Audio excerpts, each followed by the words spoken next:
이 주일은 한 주간의 시작입니다. 그래서 우리가 이 주일 함께 예배함으로 시작한다는 것이 내 가정에 부어지는 복이라는 사실을 실질적으로 고백하시길 바랍니다. 주님 앞에서 말씀을 배워가고 이날 여기까지 살아왔는데 주의 은혜가 아니었으면 여기까지 왔을까라는 생각이 듭니다. 진짜 제가 두려운 것은 무엇인 줄 아세요? 그냥 살아왔다는 생각이 들 때, 하나님 힘 아니고 도우심 아니고 내 힘으로 살아왔다는 생각이 들 때, 그때 가장 위험할 때입니다. 오늘은 제가 옷 이야기로 시작하고 싶어요. 한 권사님이 계셨는데 철이 바뀔 때마다 하얀 멋진 옷을 빠는 것이었어요. 한 번도 입지 않았는데도. 그것을 본 이 자녀 딸이 이야기하였습니다. 엄마, 입지도 않은 옷인데 왜 철 밝을 때마다 빨아? 지금은 겨울이잖아. 그 맨손으로 손이 얼어서 빨갛게 되었는데 왜 옷을 철마다 빠는 거야? 라고 물었습니다. 그때 어머니가 웃으면서 대답합니다. 이건 너의 평생에 입을 가장 귀한 옷이란다. 근데 어머니는 딸에게 어떤 날인지, 언제 입어야 할 것인지를 끝끝내 말해주지 않았습니다. 그 딸이 자라서 그 옷의 비밀을 안지는 훗날 이야기였습니다. 그 이야기 끝을 말씀 끝에 말씀드리겠습니다.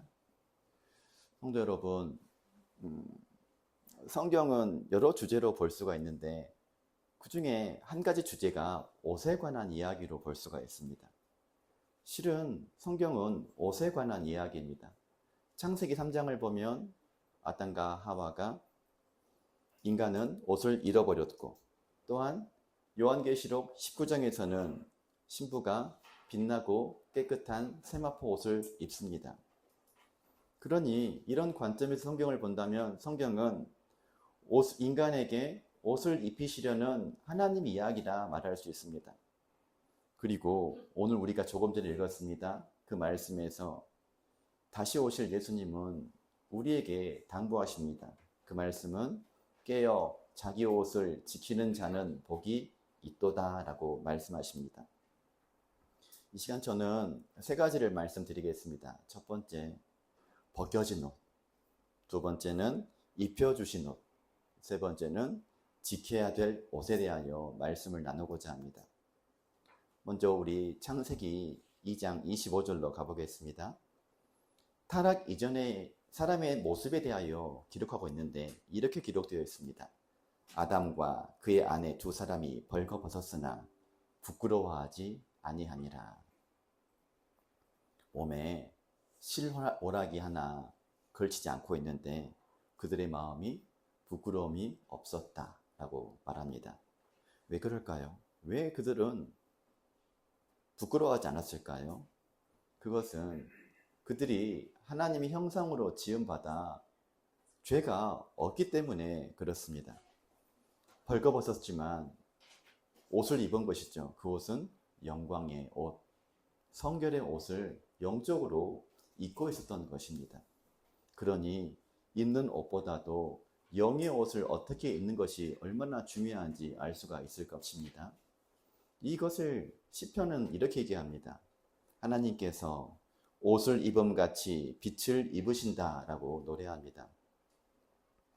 그럼 하나님의 영광 안에 있었던 사람도 마찬가지로 빛을 옷으로 두르고 있었다. 눈에 보기에는 벌거벗었지만 빛을 옷 입고 있었다라고 우리가 이야기할 수 있습니다. 여기에서 창세기 3장이 되자 모든 것이 무너져 내립니다. 선악과를 먹은 그날 두 사람의 눈이 밝아져 그때 그들은 자신들이 벗었음을 인식하게 됩니다. 그리고 하나님의 발소리가 들리자 아담은 나무 사이에 숨어서 이렇게 고백합니다. 내가 벗었으므로 두려워하나이다. 여기에 우리는 죄의 열매를 다 볼 수가 있습니다. 죄의 열매는 벗음, 그리고 두려움, 숨음, 세 가지가 있습니다. 죄는요, 사람을 벌거벗깁니다. 그리고 벗겨진 사람은 두려워하여 숨게 되어 있습니다. 여기서 참 재미있는 것이 있어요. 이 창세기 2장 25절에 벌거벗었으나 라는 원어가 히브리어로 아룸밈입니다. 벌거벗었으나가 아룸밈이에요. 근데 그 다음에 3장 1절에서 뱀을 소개할 때 간교하니라 라고 했는데 이 간교하니라가 아룸이에요. 어떻습니까? 아룸밈이나 벗었으나나 간교하니라가 발음이 굉장히 비슷합니다.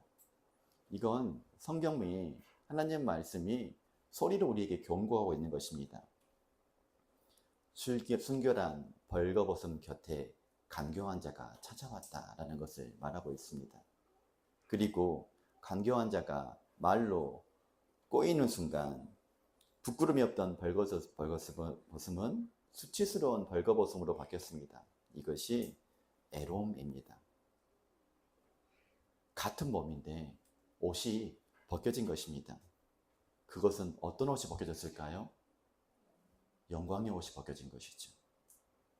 몸의 옷이 아니라 영광의 옷이 벗겨지자 그들은 부끄러움을 느끼기 시작했습니다. 이 말씀이 성경에서 말하는 인간의 모습일까요? 인간의 우리들과는 상관이 없는 말씀이겠습니까? 아닙니다. 죄는 언제나 우리를 벗깁니다. 다른 성경도 똑같이 증언합니다. 스가랴 3장을 보면 여호수아가 나와요. 이때 여호수아는 우리가 알고 있는 여호수아가 아닙니다. 대제사장 여호수아입니다. 이 대제사장 여호수아 앞에 천사가 나타났는데 여호와의 천사 앞에 그 대제사장 여호수아의 옷이 더러운 옷을 입고 있다라고 말합니다.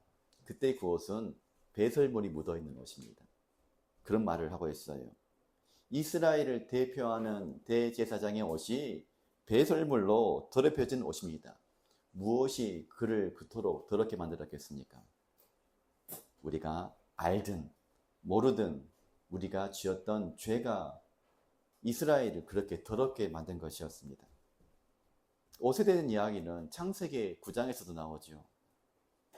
의인이었던 노아가 홍수에서 건짐을 받습니다. 하나님께서 그를 의인이라고 말씀하셨지만 그가 포도주에 취하자 장막 안에서 발가 벗긴 채 잠들고 말았습니다. 우리가 오늘 예배했다고 하나님 이름 불렀다고 의인이라고 생각하지 마십시오. 저는 제일 두려울 때가 있어요. 솔직히 말씀드릴까요? 저는요, 우리 교회가 예배가 끝나고 났을 때가 제일 두려워요. 냉랭한 분위기, 삭막한 마음, 자기만 생각하는 그 물결, 집으로 빨리 돌아가려는 그런 교제 없는 삶이 저로 하여금 이 교회가 과연 살아있을까? 그런 마음을 느끼게 할 때가 참 많이 있습니다. 그것이 그 모습을 보고 이 시간 드린 예배가 진짜 예배였다고 말할 수 있을까요? 죄는 우리의 옷을 이렇게 벌거 벗긴다는 말입니다. 세상 것에 취하면 옷은 벗겨집니다. 그 벗겨짐이 요한일서 2장 16절에서 말하는 육신의 정욕, 안목의 정욕, 이생의 자랑입니다. 이 세 가지가 하바가 바라봤던 나무였고 지금도 우리를 옷 벗기게 만드는 세상의 손길이라는 것입니다. 그것은 먹음직도 하고 보암직도 하고 지혜롭게 할 만큼 탐스러운 것입니다. 우리도 오늘 그 옷자락을 붙잡고 서 있을 수도 있다는 것입니다. 성도 여러분, 사람은요, 수치를 느끼면 어떻게 하죠? 숨습니다. 이 땅이 종말이 가까웠다는 사실을 어떻게 했냐면 사람들이 수치를 느껴도 숨지 않는다는 사실입니다.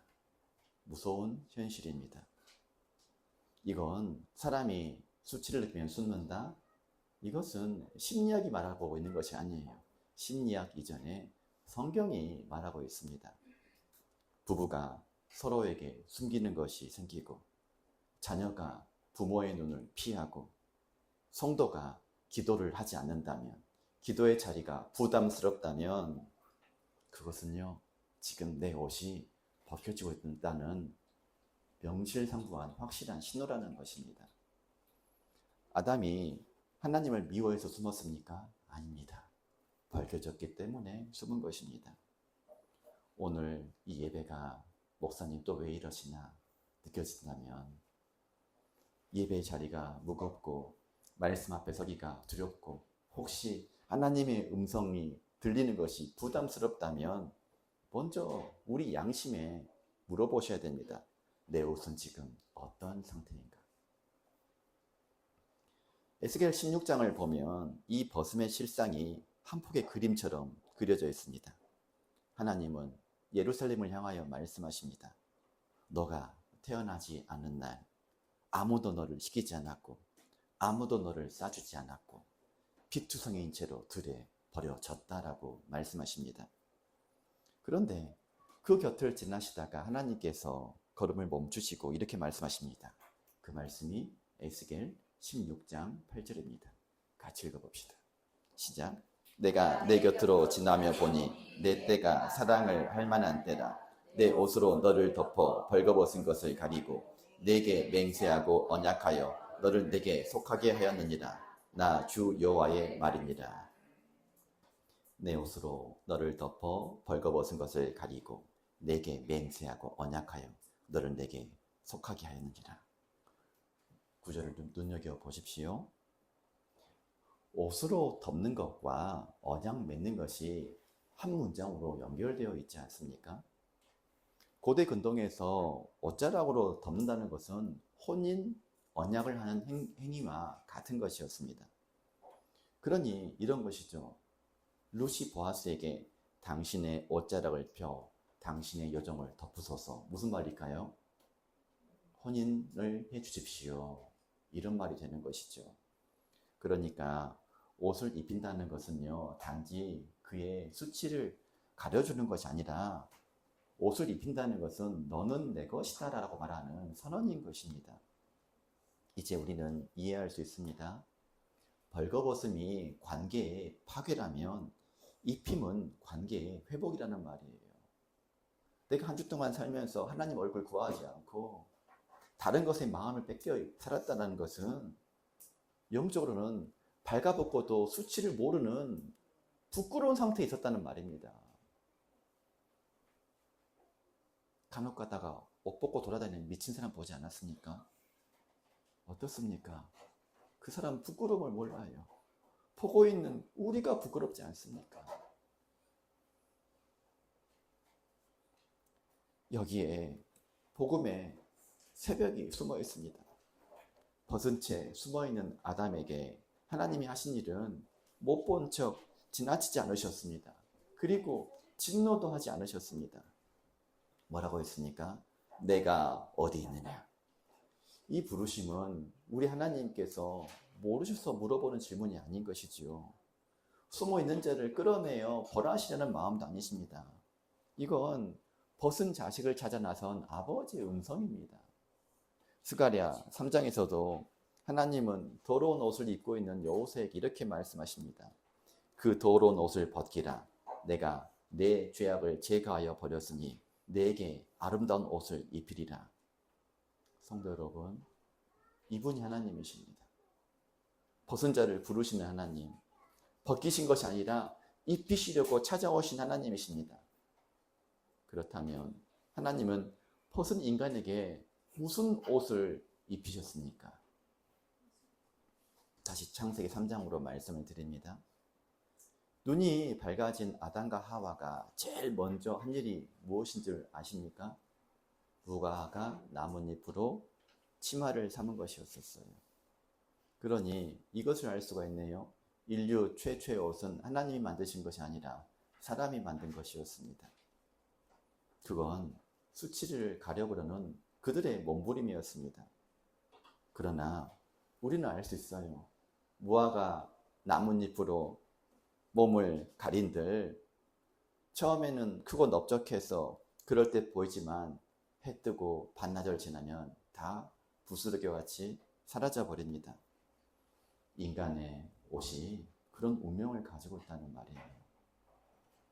그것을 이사야 59장 6절은 정확하게 말합니다. 같이 읽어봅시다. 시작.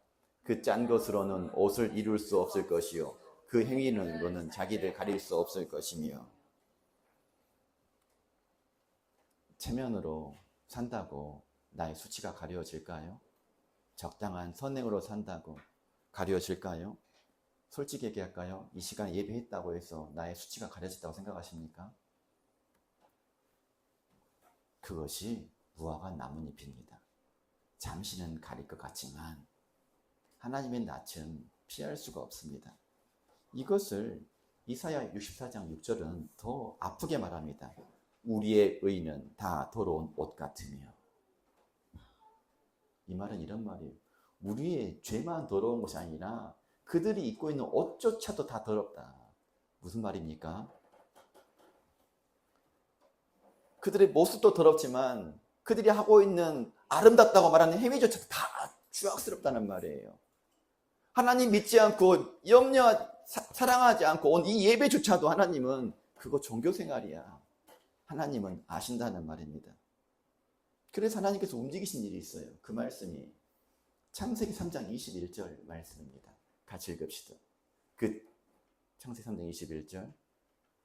여호와 하나님이 아담과 그의 아내를 위하여 가죽옷을 지어 입히시니라. 성경에서 아름다운 구절이 있다면 이 구절일 것 같아요. 굉장히 아름다운 말씀입니다. 상황을 보시면 그들은 지금 낙원에서 추방되고 있습니다. 근데 하나님께서는 재판장이셨는데 그 시간만큼은 재봉사가 되십니다. 입히시니라. 자, 입히시니라의 주어는 무엇입니까? 사람입니까? 하나님입니까? 하나님이시라는 말이에요. 아담이 입었다는 말이 아니라 하나님께서 그에게 입혀 주셨다는 말입니다. 그러니 이 문장의 주어는 사람이 아니라 하나님이신 것이지요. 하나님이 지으셨고 하나님이 입히셨습니다. 우리가 문법을 공부하면서도 하나님을 느껴질 때가 있다니까요. 저는 언제 은혜를 받냐면 믿는다가 believe in God이죠. 저는 이 전치사 in에 많은 은혜를 받습니다. 그건 나중에 말씀드릴게요. 그 옷은 가죽으로 만든 옷이었습니다. 여기서 우리는 숨을 멈추게 됩니다. 가죽 옷이 있으려면 무엇이 있어야 됩니까? 죽음이 있어야 돼요. 피가 있어야 된다는 말입니다. 피 흘림이 필요합니다. 죄 없는 짐승이 에덴에서 죽었다는 하나님의 고백입니다. 성경에 있는 첫 죽음은요, 아담의 죽음이어야 맞는 거예요. 근데 아담이 죽은 것이 아니라 아담을 대신한 죽음이 첫 죽음이었습니다. 이런 말입니다. 죄의 삭은 사망입니다. 하지만 죄의 삭이 사망으로 세워지던 그 자리에서 대속의 은혜도 함께 세워졌다는 말입니다. 이 가죽옷이 성경 끝까지 간다니까요. 구약의 제사가 무엇입니까? 짐승의 죄로 죄를 가리는 일입니다. 그러나 히브리서 9장은 그 모든 제사가 가리키고 있는 실체를 보여주십니다. 히브리서 9장 12절 시작. 염소와 송아지의 피로 하지 아니하고 오직 자기의 피로 영원한 속죄를 이루사 단번에 성소에 들어가셨느니라. 에덴의 짐승이 잠시 가렸던 것을 갈보리 어린 양이 영원히 덮으셨다는 말입니다. 여기서 우리는 십자가 다시 보십시다. 요한복음 19장 23절을 보면 군인들이 예수님을 십자가에 못 박고 그분의 옷을 벗겨서 나누어 가십니다. 예수님은요, 우리가 보는 십자가는 이 옷자락이 수치를 가리고 있지만 실제 예수님은 실오라기 하나 걸치지 않으셨어요. 이게 진리입니다. 성도 여러분, 이 장면 결코 그냥 지나치면 안 됩니다. 영광의 옷을 입으셨던 하나님의 아들께서 완전히 벗겨지신 채 나무에 달리셨습니다. 그건 아담의 죄로 잃어버린 그 벌거벗음의 수치를 죄 없으신 나의 하나님 예수님이 대신 그 죄를 뒤집어 쓰신 것입니다. 왜 그러셨을까요? 왜 예수님은 천 조각으로 하나 가리지 않으시고 그렇게 벌겨 벗기셔진 채 십자가에 매달리셨을까요? 그 이유가 무엇이겠습니까? 사랑하는 나의 자녀들에게 옷 입혀주시기 위하여 그 수치를 대신 당하신 것입니다. 그래서 우리는 오늘도 영광을 입습니다. 그것은 예수님이 우리의 수치를 대신 당하셨기 때문에 우리가 너무나 쉽게 영광을 잊는다는 것입니다. 그것을 갈라디아서 3장 27절 말씀 이렇게 선포합니다. 누구든지 그리스도와 합하기 위하여 세례를 받는 자는 그리스도로 옷 입었느니라.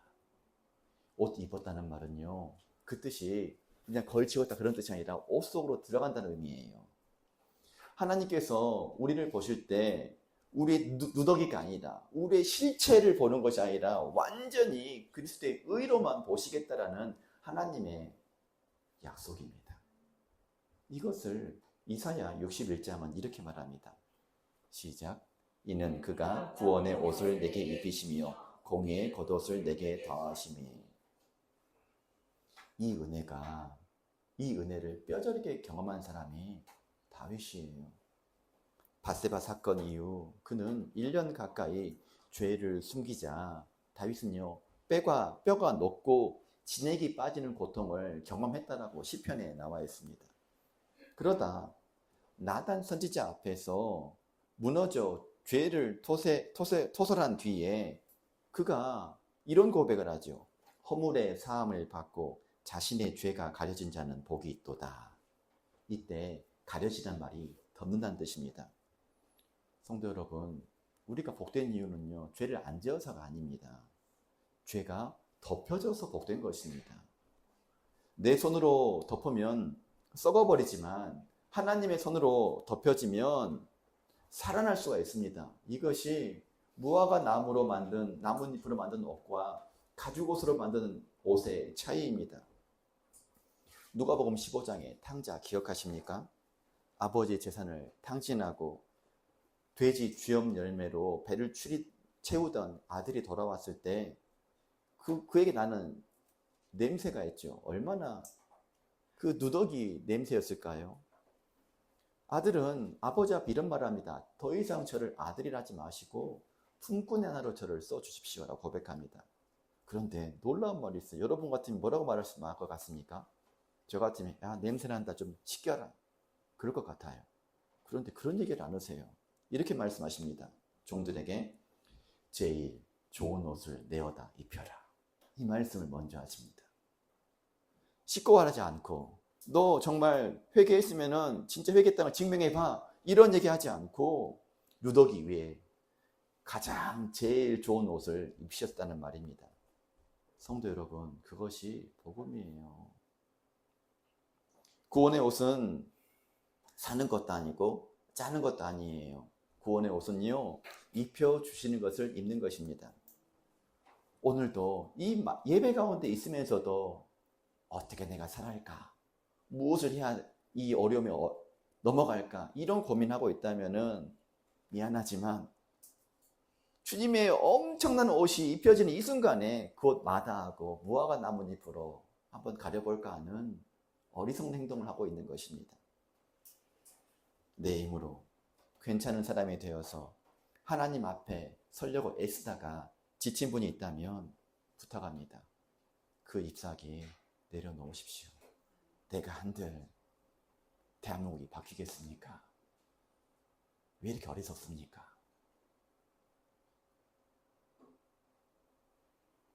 그리고 아버지께서 들고 계시는 그 옷에 여러분 두 팔을 벌리시고 끼워 맞추시기를 바랍니다.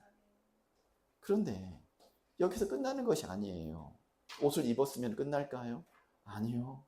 세상이, 말씀이, 신앙이 그렇게 사라지는 것이 아닙니다. 옷을 입었다면 옷을 입은 다음부터가 중요합니다. 그 말씀이 요한계시록 오늘 말씀 16장 15절 말씀이에요. 이 말씀은요, 그 배경이 이렇습니다. 7 대접 재앙이 쏟아지는 한복판, 그 다음에 아마겟돈 전쟁이 열리는 그 직전에 그 숨막히는 자리에서 주님께서 하시는 말씀이에요. 보라, 내가 도둑같이 오리니 누구든지 깨어 자기 옷을 지켜 벌거벗고 다니지 아니하며 자기의 부끄러움을 보이지 아니하는 자는 복이 있도다. 예수님 다시 오시는 그 직전에 당부하신 말씀이 입고 있는 옷을 잘 지켜라입니다. 왜 입을 옷을 잘 지켜라 했을까요? 당시 이런 빅풍습이 있었습니다. 예루살렘 성전을 지키는 이 경비병이 밤에 순찰을 하고 있다가 순찰자가 돌잖아요. 그럴 때 경비병이 졸고 있는 것을 보면은요, 그때 당시는 그 경비병 옷을 다 벗겨버렸습니다. 수치를 당하겠다는 말이에요. 깨어있지 못한 바스코는 옷을 빼앗겼습니다. 주님은 그래서 우리에게 말씀하시는 거예요. 마지막 시대를 살아가는 우리에게 뭐부터 해라? 나가서 데모해라? 시비해라? 그것보다 뭐부터 해라? 옷부터 지켜라. 얘기하고 계시는 거예요, 지금.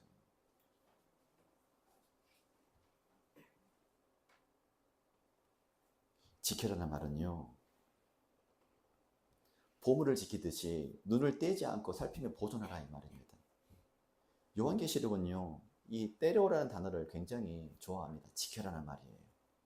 예언의 말씀을 지키는 자가 복이 있고, 성도에 있는 하나님 말씀과 예수에 대한 믿음을 지키는 자다. 그리고 주님은 속히 오셔서 말씀을 지키는 자에게 복을 주신다. 옷을 지킨다는 것은 뭐냐면 믿음 지킨다는 거예요. 여러분, 나의 활동보다 더 중요한 것이 무엇이라고요? 믿음 지키는 거였었어요. 이것이 하나님 역사를 구하는 자의 모습입니다. 정말 하나님을 사랑하고 역사를 구하는 자들은요, 말씀을 지킵니다. 신부의 정죄를 지킵니다. 그러면 너무나 단순하지 않습니까? 내 안에 있는 만몬을 제거하는 것이 진짜 나라를 살아가는 길이란 말이에요. 그러면 어떻게 지키겠습니까? 여러분, 살다 보면은 옷은 더러워집니다. 더러워진 옷은 빨아야 됩니다. 그것을 요한계시록 7장 14절은 이렇게 얘기합니다. 읽어볼까요? 시작. 이는 큰 환난에서 나오는 자들인데 어린 양의 피에 그 옷을 씻어 희게 하였느니라. 우리에게 진짜 필요한 말씀은요, 세탁하는 일이에요. 이 씻어는요, 참 흥미로워요. 히브리어, 이 헬라에 이 씻는다는 것은요, 동사가 여러 개 있어요. 하나는 몸을 씻는다는 동사가 있고, 옷을 빤 때 쓰는 씻는다는 동사가 따로 있습니다. 오늘 이 단어는요, 목욕이 아니라 빨래를 말하고 있는 것입니다. 방망이질을 하고 주무르고 헹구는 그 수고로운 빨래를 말하고 있어요. 그런데 빨래터가 어디다가 나와 있습니까? 어린 양의 피라고. 봐보세요. 세상의 이치로는요, 우리들 생각으로는요, 피에 빨면 옷은 어떻게 돼야 됩니까? 빨개져야 돼요. 근데 하나님의 말씀 그렇게 말하지 않고 있어요. 피에 빨아야 하얘진다. 나는 지금 내가 해야 될 일이 있고 내 몸으로 즉시 행동으로 옮겨야 될 일이 있고 너무 분주하게 그렇게 살아가야 되는데 아니다고요. 진짜 내 삶이 회복되려면 회개부터 해야 된다는 말이에요. 이것이 하나님 방법입니다. 이것이 복음의 신비입니다. 이 말씀이 어떻게 해서 이루어졌냐면 놀라워요. 성경 말씀은. 이번 주에 공부하면서 발견했을 때 얼마나 놀랐는지 몰라요. 이 말씀이 창세기 49장 11절에 나와 있다니까요. 놀라는 마음을 읽어볼까요? 시작. 그 옷을 느껴지죠. 하나님께서는 유다 지파에게 그분의 피가 우리의 빨래터가 될 것이라는 사실을 이미 알고 계시고 예언하셨습니다. 여러분, 옷 빠는 작업이 무엇입니까? 회개입니다. 구원받은 성도들은, 구약의 성도들은요, 이 죄를 깨달으면 뭐 했죠? 옷을 쭉 찢어버렸습니다.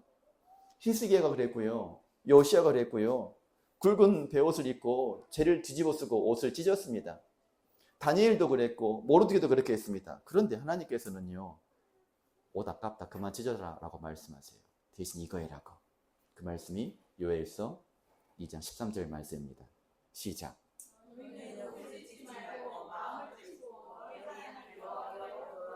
백날 행동으로 오늘은 열심히 살아야지 다 필요 없어요.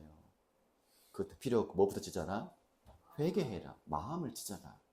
겉으로 사랑한다 표현하지 말고 마음부터 사랑해라. 이게 하나님 말씀인 것입니다. 옷을 찢는 회개했다는 신용하지 말고 마음을 찢는 애통을 해라. 그것이 참된 회개입니다. 말도 안 되는 것 같지만 여러분, 대한민국에서 얼마나 예배가 많은 줄 아십니까? 그런데 통곡이 없어요. 회개가 없습니다. 찬양은 얼마나 우리의 감성을 자극하고 하나님의 은혜를 구하고 있는데, 미안하지만 입는 베옷은 사라졌습니다. 회개는 구원받기 전에 잘못했어요, 예수님 믿을게요 라고 말하는 한 번의 회개가 아닙니다. 옷을 입은 사람은 평생 빨래해야 되는 것이 회개입니다. 제사장 일을 보면은요, 그 제사장의 일이 민수기 19장에 나와 있는데 한번 읽어보십시오. 민수기 19장입니다. 오늘 한번 읽어보세요. 제사장들이 하루 종일 해야 되는 일이요, 섬기면 빨고 만지면 빨고 저녁마다 빨아입니다. 이런 것이죠. 거룩을 유지하는 길은 한 번의 결심이 아니라 날마다 빨래해야 되는 거예요. 이제 아셨죠? 대한민국에 정말 복음 앞에 서는 일은요, 회개부터 일어나는 거예요. 우리 대한민국의 교회들이 이 시간 다 회개한다고 한다면은 대한민국 역사는 바뀝니다. 왜 이걸 모르고 사는지 마음 이해가 안 돼요. 이해가 안 돼요. 진짜 무너지고 있는데 얼마나 벗겨져 봐야.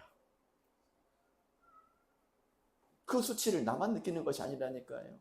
우리 아이들도 느껴야 되는 그 수치가 찜이 타고 왔는데 아직도 몰라. 아직도. 주의 손을 구한다면은 이 시간 회개하는 거예요.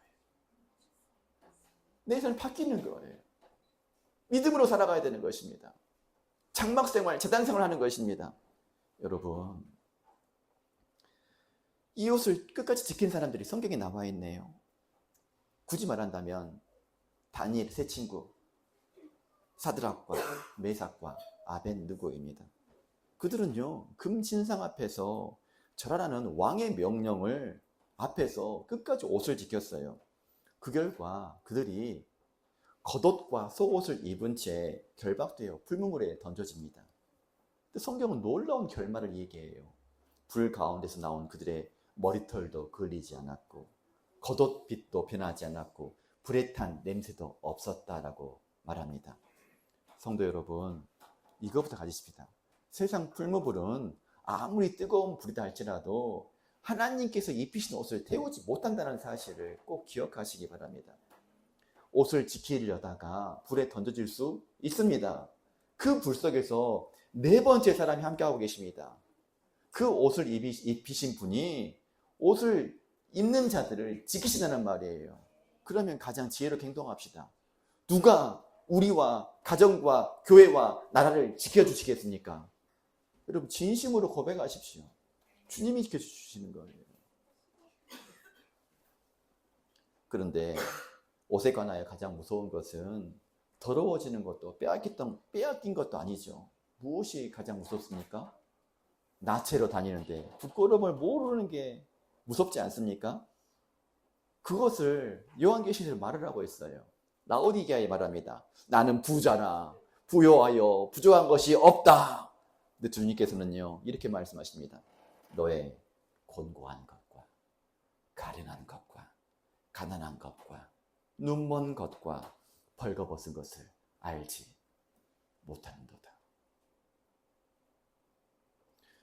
옷장에 옷은 가득한데 정작 영혼은 벌거벗겨진 교회를 말하고 있는 것이죠. 마지막 시대의 초상입니다. 주님은 그들을 버리지 않으셨습니다. 이렇게 말씀하십니다. 흰 옷을 사서 입어 벌거벗은 수치를 보이지 않게 하라. 그리고 이사야 55장 10절은 1절 이렇게 말합니다. 같이 읽읍시다. 시작. 오호라 너희 모든 목마른 자들아 물로 나오라. 돈 없는 자도 오라. 너희는 와서 사 먹되 돈 없이 값없이 와서 포도주와 젖을 사라. 왜 거저 사라고 말씀하시겠습니까? 돈이 이미 지불되었기 때문에 너희들은 가져가기만 하면 돼. 여러분, 믿음 생활하는 데 있어서요, 진짜 버려야 될 것이 있더라고요. 혹시 제 생각과 같으신 분 있을까요? 자존심. 우리 자존심 버립시다. 아멘 합시다. 진짜로 아멘. 진짜로 아멘입니다. 자존심 버리십시다. 우리가 할 일은요, 자존심 버리고 내려와서 받는 일만 하면 되는 거예요. 마태복음 22장에 혼인잔치가 이런 경종을 울리고 있습니다. 임금이 잔치에 들어와서 손님들을 둘러보다가 아무도 안 오자 밖에 나가서 아무나 데리고 오라 그래요. 그런데 이렇게 말씀하세요. 예복을 입지 않은 한 사람을 발견합니다. 그리고 이렇게 말합니다. 친구여, 어찌하여 예복을 입지 않고 여기 왔느냐? 좀 이상하지 않으세요? 나 이러다 왔잖아요. 이러는데 무슨 예복을 입어요? 좀 말 같지 않은 말씀하고 있다고 생각하지 않으셨습니까? 그런데 그때 문화를 알아야 돼요. 당시에 왕의 잔치에 참여하는 사람은요, 왕의 예복을 미리 준비해줘요. 그 당시에. 그래서 문 앞으로 들어올 때 왕이 예비한 옷을 입고 들어온다는 것이죠. 그렇다면 이 사람은 예복을 입을 시간이 없어서가 아니라, 예복이 없어서가 아니라 무엇하지 않았어요? 예복을 받지 않아서 그렇게 된 것이지요. 잔치 자리는 왔습니다. 그런데 무엇을 안 입었죠? 왕이 준 옷은 입지 않았습니다. 비유해 볼까요? 교회는 왔지만 그리스도로 옷 입지 않은 사람들이 있다는 말이에요. 무섭지 않으세요? 오늘 제가 상태가 안 좋아가지고 또 심각하나 그렇게 판단하지 마시고, 이 말씀 앞에 서니까 제가 두려운 마음이 드는 거예요, 지금. 성도 여러분, 출석이 옷이 아니에요. 직분이 옷이 아니에요. 무엇만 우리의 옷입니까? 그리스도만 우리의 옷이에요. 이 옷의 마지막 장면이 요한계시록 19장 말씀입니다. 읽읍시다. 시작. 우리가 즐거워하고 크게 기뻐하며 그에게 영광을 돌리세. 어린 양의 혼인 계약이 이르렀고 그의 아내가 자신을 준비하였으므로 그에게 빛나고 깨끗한 세마포 옷을 입도록 허락하셨으니 이 세마포 옷은 성도들의 옳은 행실이로더라 하더라. 봐보세요. 두 가지가 있네요. 하나는 허락하셨으니와 대꾸를 입고 있는 말씀은 옳은 행실이에요. 그러니까 이럽니다. 옷은 은혜의 선물입니다. 허락하신 것입니다. 그런데 그 옷의 올올이 성도들의 무엇으로? 옳은 행실로 연결되어 있다는 말이에요. 그러니까 이런 것이죠. 은혜로 받은 옷은 순종의 삶으로 짜나가 간다라는 말입니다. 야고보서가 행함이 없는 믿음을 죽은 것이라고 말했지 않습니까? 오늘 말씀 백날 들으면 뭐합니까? 안 지키면 똑같은 것이죠. 사대교회를 향해서 주님이 이렇게 말씀하십니다. 주님이 살았다 하는 이름을 가졌지만 죽었다라고 말하는 교회입니다. 그렇게 말씀하신 이유가 있어요. 사대에도 그 옷을 지키지 않았기 때문에 그런 것이죠. 그러나 그 사대에도 옷을 더럽히지 않는 몇 사람이 있었습니다. 그런 그들에게 이런 얘기를 합니다. 이기는 자는 이와 같이 흰 옷을 입을 것이요 내가 그 이름을 생명책에서 결코 지우지 아니하고. 여러분, 오늘의 핵심이 이거예요. 사람은 두 가지 옷을 입습니다. 하나는 속옷을 입고 하나는 겉옷을 입어요. 그렇죠. 속옷은 무엇이냐면 믿음으로 받는 구원의 옷입니다. 속옷만 입고 교회 오면 안 되죠. 맞지요? 뭣도 입어야 됩니까? 겉옷도 입어야 돼. 이 겉옷은 말씀을 지켜하는 공의로움을 말하고 있는 거예요. 믿음은 같이 가야 돼요. 이렇게 예배했다고 끝나는 것이 아니라 이건 필요가 없어요. 별로 지키지 않으면. 정말 내 마음이 바뀌지 않고 그의 나라와 그의 의를 구하는 믿음으로 바뀌지 않으면, 마음이 바뀌지 않으면 영적으로는 팬티바람만 입고 다니는 모습과 똑같다는 말입니다. 이것을 옷은 둘 다 입어야 됩니다. 그 이야기를 에레미야 2장 32절 이렇게 얘기합니다. 신부가 어찌 그의 예복을 입겠느냐 오직 내 백성은 나를 잊었나니. 그 혼인식을 사모하는 신부는요 드레스를 잊어버리지 않습니다. 예복을. 그러면 여러분 내일 모레 결혼식인데 드레스를 준비해 놓지 않고 있다는 말은 무슨 말이냐면은 결혼을 중요하게 생각하지 않는다는 말이에요. 신랑이 꼴보기 싫다는 말이에요. 신랑을 기다리지 않는다는 말입니다.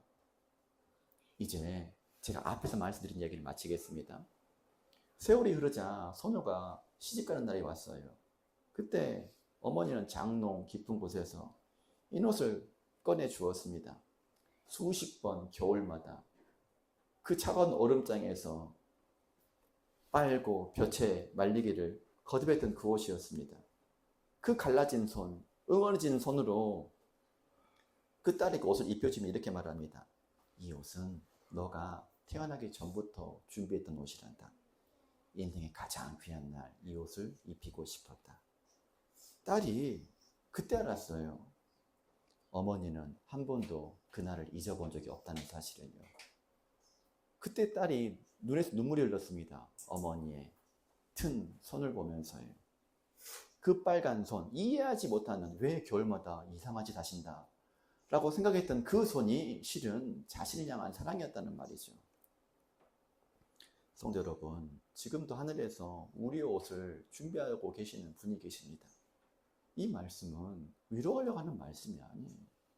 영적으로 실제로 있는 일을 말씀하고 있습니다. 에덴에서 가죽옷을 지어 입으셨던 그 옷이 손이 갈릴리에서 그 못 박히신 그 손이 지금도 신부의 예복을 준비하고 계신다는 말입니다. 그리고 여러분 믿든지 믿지 않든지 어린 양의 혼인 기약이 정말 코앞에 다가와 있습니다. 아마 우리는 육신이 죽기 전에 예수님 볼 가능성이 굉장히 많습니다. 그날에 예수님께서 우리에게 진짜 준비된 예복 입혀주실 것입니다.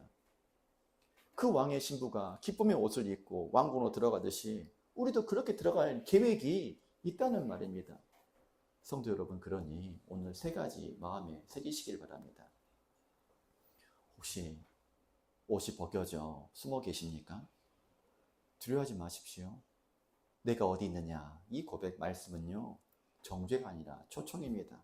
오늘 그 부르심 앞에 여러분 정말 한번 나와 보시기 바랍니다.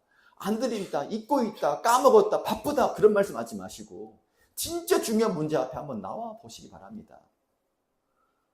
그리고 여러분 그 허튼 무화과 나무 옷 입고 있다고 자랑하지 마시고 그거 내려놓으십시오. 그리고 예수님으로 옷 입으십시오. 그분이 벗겨주셨기 때문에 우리가 지금 입고 있다는 말입니다. 그 옷을 입고 있습니까?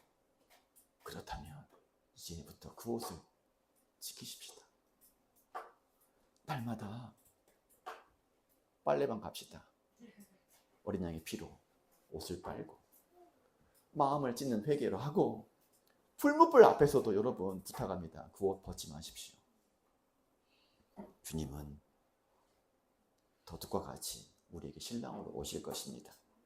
누구든지 깨어 자기 옷을 지켜 벌거벗고 다니지 아니하며 자기의 부끄러움을 보이지 아니하는 자는 복이 있도다.